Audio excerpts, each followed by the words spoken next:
Pendant qu'à Ottawa, on célèbre la 10e édition de la Semaine Mode, de nombreux designers canadiens de renom, comme Marie Saint-Pierre et Denis Gagnon, questionnent la pertinence de tenir un tel événement à Montréal. Les Semaines Mode canadiennes seraient-elles en danger? Notre collaboratrice Lolita Dandois nous offre son point de vue. En France, il y a une semaine de mode, c'est Paris. En Angleterre, il y a une semaine de mode, c'est Londres. Moi, j'ai l'impression que des fois, peut-être la solution serait de mettre ensemble notre crème de la crème, puis avoir une semaine de mode, et là, il pourrait y avoir un poids de manière à l'international.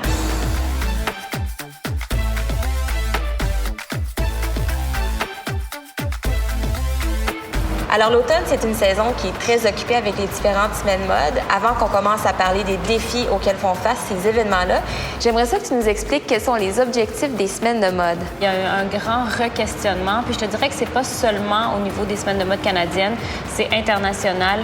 Il y a un questionnement au niveau de la pertinence. Donc, je te dirais que ça, c'est l'objectif premier des semaines de mode, c'est prouver qu'elles sont encore pertinentes aujourd'hui où tout le monde a accès aux photos des défilés, presque à l'instant où ça arrive. Aussi, quelque chose qui est très important, c'est que les gens, ils n'ont pas envie d'attendre avant de porter ces vêtements-là. Ils les ont vus, ils les ont vus, ils les ont vus. Puis quand ils sortent, on dirait que ces vêtements-là sont plus d'actualité parce que ça fait 6 mois qu'ils les ont vus. Donc, il y a vraiment quelque chose à aller, à trouver des moyens de continuer à atteindre les gens grâce aux semaines de mode.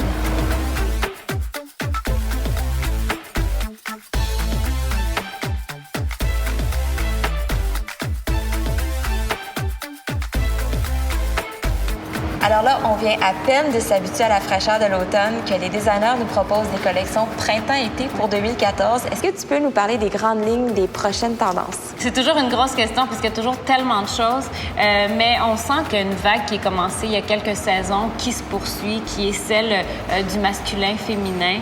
On voit beaucoup de collections qui jouent encore là-dessus. Beaucoup de blanc et noir encore. Donc, il y a une espèce de, en tout cas pour moi, un retour à des classiques établis, des vêtements qu'on va garder pendant longtemps.